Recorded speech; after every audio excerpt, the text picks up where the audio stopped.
గాయాలైనయా మీకు ఎప్పుడన్నా? నమ్మిన వారు మోసగించినప్పుడు గాయపడతాం.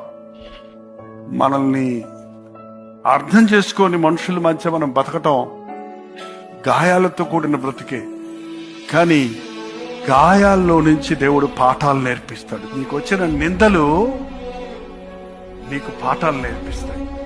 గాయాల వలన ఒక వ్యక్తి పరిపూర్ణుడవుతాడు. గాయాల వలన ఒక వ్యక్తి అనుభవాలు సంపాదించుకుంటాడు.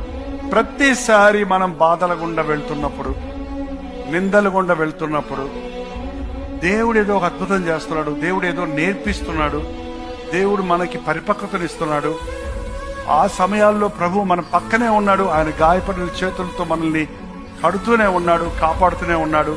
నీ బాధల్లో నీకు అద్భుతమైన సత్యాలు నేర్పిస్తా అని చెప్పే ప్రభువుగా మనకున్నాడు. గనుక నా కృప నీకో చాలు.